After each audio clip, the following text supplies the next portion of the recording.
The frustration that comes. You come from a family that is full of poverty and goodness. You found the truth and you are happy. You are rejoicing over it.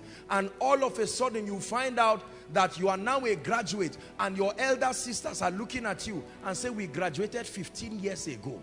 None of us, the highest among us, just got a contract job for 1 week and it was over. And you come and say, it's because, you know how arrogant we are, young people, when we are just touching revelation. We mock at others and laugh and say, oh sisters, it's because of the church you are going to. Me, I'm going to Koinonia. Wait and see what happens. Then you are a graduate and you celebrate the first Christmas as a graduate with no job. It touches you and you pretend, no, I think God is working something powerful. After you dance and sing and do what you know to do, by 5 years, you now sit with them in a discussion. So this thing is true. This is why my mother was not happy. This is why my father was not happy. This series is saving you, many of you. Many of you are already going through what I'm saying now. And if you don't open your eyes and your ears to listen to the way out, you will be very frustrated. How about men of God? Like our sister shared, who come from terrible families with idol worship, and then they get born again, filled with the Holy Spirit, and begin to walk in strange miracles and start a ministry and say, oh, you used to be from a family of idol worship, now I'm free. And the guy begins his ministry.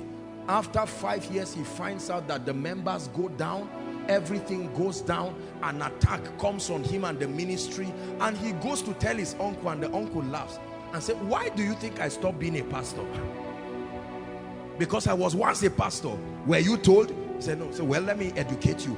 I was once a pastor. The crusade that happened in this city, I was the chairman organizing committee. The same thing that happened. You would try to argue and say, uncle, my own is not like your own. He said, it's the same thing. It's there. And then many of you now, just like I was, stand and you are confused. You say, no, let me go back to the Bible. And you still see it there. And hath translated us from the kingdom of darkness. And hath translated us. Not will translate. And hath translated us.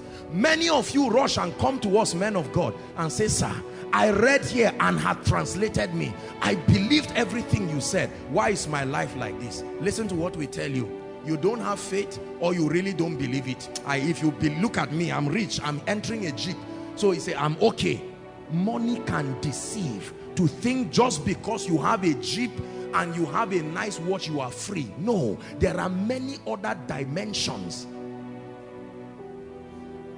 You don't have to be delivered to be rich. There are many people under yokes of darkness that are millionaires. So be careful lest you use money.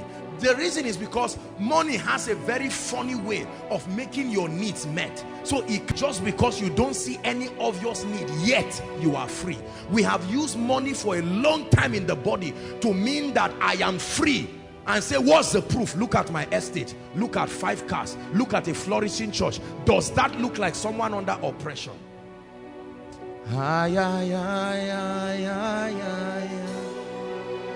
Ebenezer, Ebenezer,